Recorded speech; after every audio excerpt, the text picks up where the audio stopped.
Aku Zikri dan ini kisah aku.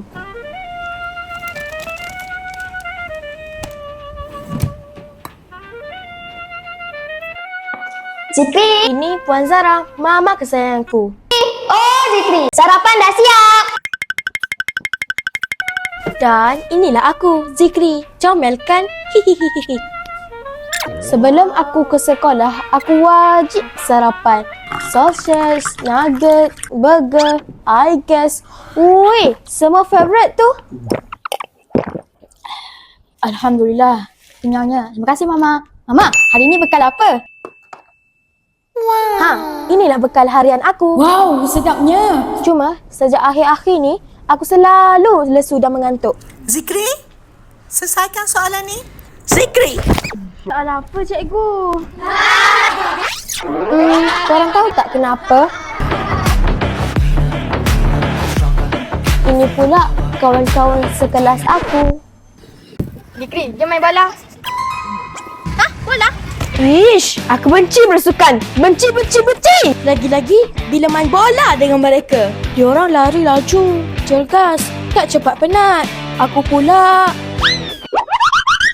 Aku benci waktu BJ. Tapi aku masih belum sedar. Mama, saya nak sausage boleh? Ambil lah sayang. Semua Mama bagi. Terima kasih Mama. Mama faham jiwa saya. Yang ni boleh? Ambil. Beginilah rutin aku tiap kali pergi ke pasar raya. Mama memang sporting. Tak pernah larang aku makan makanan kegemaran aku. Janji aku happy. Alamak. Zikri telah ambil berapa favorite Mama? Okey Mama. Yang ni ke Mama?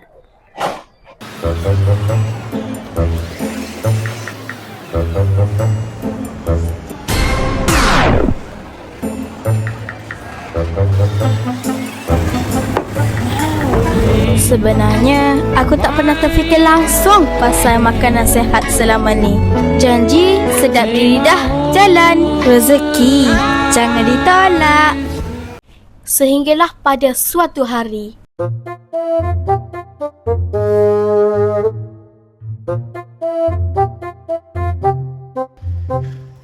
Saya penat lah. Weh Amma, macam mana aku selalu tengok kau ada tenaga? Simple je Zikri, apa yang kita makan mencerminkan badan kita. Aku sentiasa makan makanan yang sihat. Sebab itulah aku cegah dan handsome. Mulai hari itu, aku perlahan-lahan tukar cara pemakanan aku. Zikri, boleh kami join?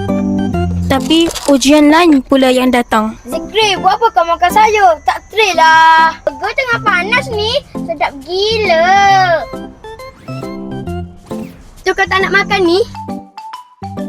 Aku nak cergas, sebab itulah aku nak makan makanan yang sihat. Alah, rasa sikit je. Nah. Tidak!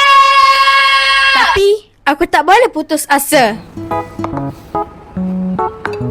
Zikri, sarapan dah siap. Alhamdulillah, berkat kesungguhan aku dan sokongan Mama, aku berjaya menjadi Zikri yang baru.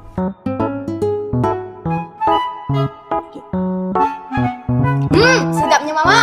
Mama, hari ini bekal apa ya? Ayam goreng, sayur dan buah. Terima kasih Mama bagikan saya makanan sihat. I love you. Sekarang, aku dah tak benci waktu BJ. Malah, lebih bersemangat. Pepatah Arab ada mengatakan, Al-aqlu salim fil jismi salim. Akal yang sihat datang dari badan yang sihat. Badan yang sihat bermula daripada pilihan di pinggang kita.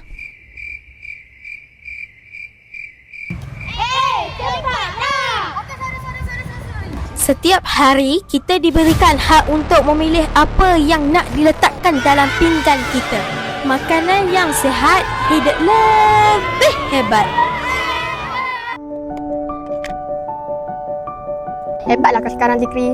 Nampaknya pilihan makanan kau dah betul-betul membuahkan hasil. Baru padu.